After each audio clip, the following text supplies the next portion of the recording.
ऋग्वैदिक समाज। ऋग्वैदिक साहित्य से आर्य एवं अनार्यों के समाज के अलग अलग वर्गों की जानकारी मिलती है। आर्य के अंतर्गत राजा, पुरोहित एवं आम लोग विश्व का उल्लेख मिलता है। इनके कार्य अलग अलग थे, लेकिन इनके बीच किसी भी प्रकार का भेदभाव दिखाई नहीं पड़ता है। हालांकि आर्यों और अनार्यों के बीच किसी न किसी प्रकार का भेदभाव प्रचलित था। जैसे अनार्य को यज्ञ न करने वाले, अयज्ञवान, लिंग की पूजा करने वाले, चपटी नाक वाले इत्यादि शब्द का उपयोग किया गया है। दास एवं दासियों का उल्लेख मिलता है, जिन्हें घरेलू कार्यों में लगाया जाता था।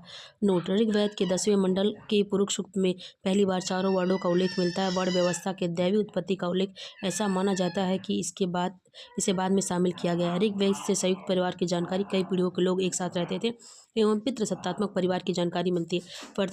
परवर्ती काल की तुलना में महिलाओं की स्थिति बेहतर थी, राजनीतिक एवं धार्मिक गतिविधियों में भाग लेती थी। कुछ विदेशी महिलाओं का भी उल्लेख मिलता है, जैसे अपाला, घोषा, लोपामुद्रा, शिक्तानवरी इत्यादि। महिलाओं को शिक्षा का भी अधिकार था। बाल विवाह का प्रचलन नहीं था। सती प्रथा, पर्दा प्रथा इत्यादि के साक्ष्य नहीं मिलते हैं।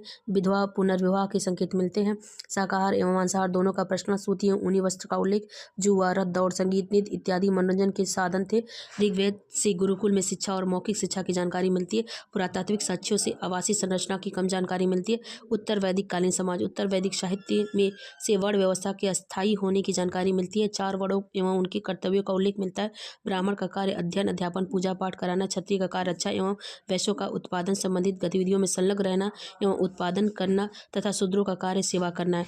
यह एक प्रकार के से कार्यों का बंटवारा था, जो सैद्धांतिक तौर पर यह जन्म आधारित नहीं था और न ही व्यवसाय को लेकर उत्कृष्ट निकृष्ट का बोध था। हालांकि व्यवहारिक तौर पर देखें तो हमें उत्तर वैदिक काल से ही भेदभाव के साक्ष्य मिलने लगते हैं। जैसे शूद्र वर्ण को उपनयन, शिक्षा धारण करना, संस्कार का अधिकार नहीं था। उत्तर वैदिक काल के पश्चात वर्ण व्यवस्था के जन्म आधारित होने के प्रमाण मिलने लगते हैं। जाति व्यवस्था।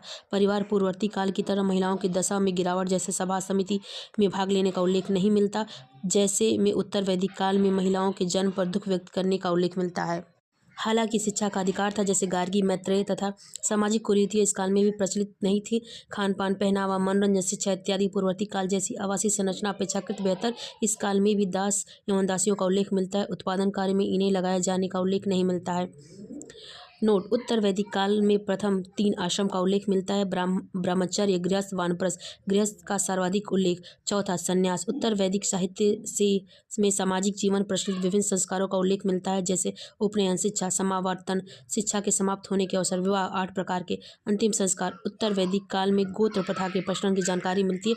गोत्र से आशय है एक मूल पुरुष से उत्पन्न समुदाय। धीरे धीरे ऋषियों के नाम पर गोत्र की पहचान होने लगी और गोत्र के बाहर विवाह की प्रथा प्रचलित हुई। उत्तर वैदिक साहित्य में ही वसुधैव कुटुंबकम् सर्वे भवन्ति सुखिनः सत्यमेव जयते मुंडको